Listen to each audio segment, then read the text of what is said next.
योगी, तुम chief minister हो, जरा चीफ मिनिस्टर की जबान में बात करो, उस ओहदे का वकार रखो।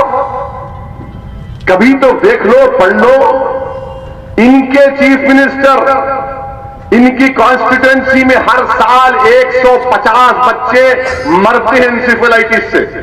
बच्चे मर रहे योगी, तुम्हारे गोरखपुर के दवाखाने में ऑक्सीजन नहीं है, तुमको वहां की फिक्र नहीं, तुम यहां आ रहे, यहां आकर हमको नफरत की दीवार खड़ा करने की बात कर रहे हैं। बहरहाल ये भगाने की बात, गर्दन काटने की बात, ये नरेंद्र मोदी और उनकी पार्टी की जबान यही है, हम जीते तो भगा देंगे। कि तुमको भगाएंगे भाई आप? हम लोग इस मुल्क में मुसलमान आबादी क्या है कि तुमको भगाएंगे आप? नहीं भगाएंगे, कोई भागने वाला नहीं है जब तक जिंदा रहेंगे। अस्सलामु अलैकुम दोस्तों, मेरा नाम है अल्ताफ और आप लोग देख रहे हैं मिस्ट्री विद अल्ताफ।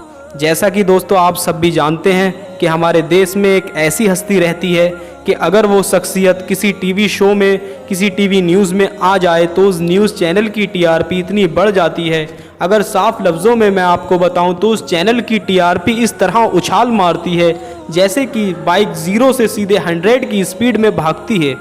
वो जब बोलता है तो भक्तों में हाहाकार मच जाता है, विरोधियों के मुंह पर ताले लग जाते हैं। दोस्तों मैं बात कर रहा हूँ शेर हिंदुस्तान असदुद्दीन ओवैसी की। ये कोई देश के प्रधानमंत्री या मुख्यमंत्री नहीं हैं, बल्कि हैदराबाद के एक सांसद हैं। लेकिन पूरे देश में शायद ही कोई ऐसा होगा जो इस शेर को नहीं जानता होगा। ओवैसी के बिना ना तो न्यूज़ चैनल की शोभा होती है और ना ही राजनीति गर्माती है। दोस्तों ओवैसी के इतिहास की बात करें तो इनकी पैदाइश 13 मई 1969 में हैदराबाद में हुई। इनके पिता का नाम सुल्तान सलाहुद्दीन ओवैसी और वालिदा का नाम नजमुन्निसा बेगम है। ओवैसी का ख़ानदान शुरू से ही राजनीति वाला ख़ानदान रहा है।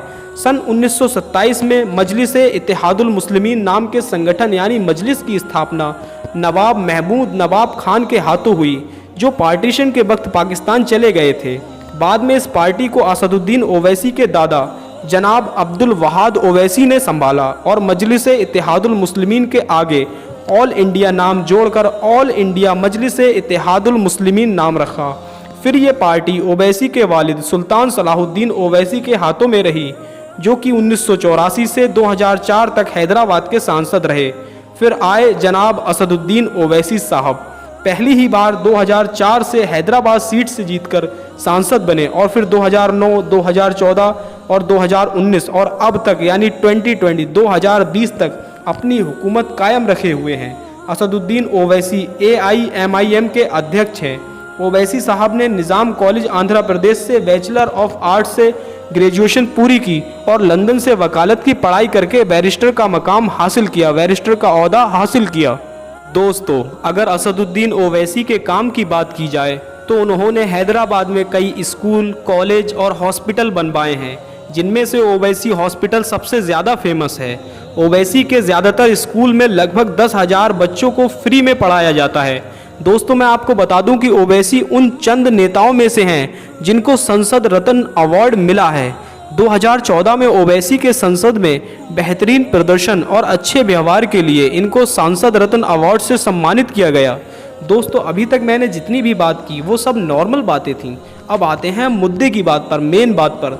दोस्तों मैं आप सभी को से पूछना चाहता हूं कि भारत के इतिहास में आपको कोई ऐसा नेता नज़र आता है जो असदुद्दीन ओवैसी की तरह मुसलमानों के हक़ में संसद में खड़ा होकर मुसलमानों की लड़ाई लड़ता हो? आपका क्या जवाब होगा? आप मुझे कमेंट में ज़रूर बताइएगा।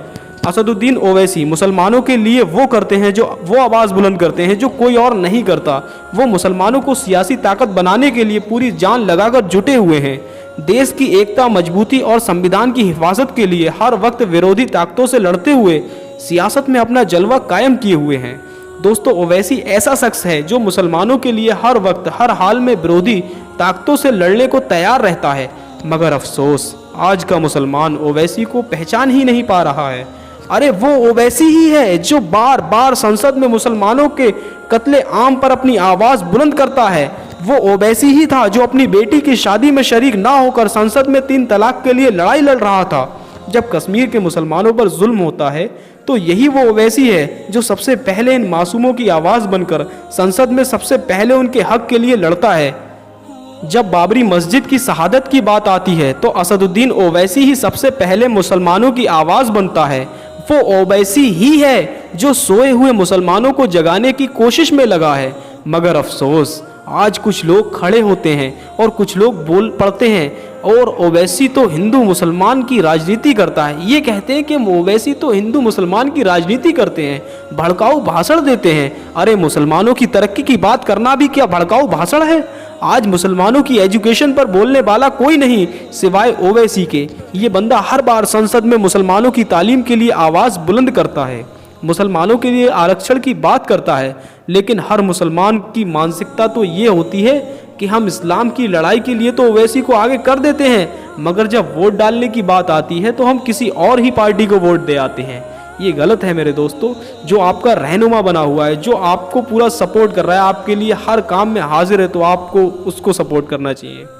दोस्तों आज के लिए बस इतना ही। मिलते हैं किसी नेक्स्ट वीडियो में नए टॉपिक के साथ। तब तक के लिए खुदा हाफिज़।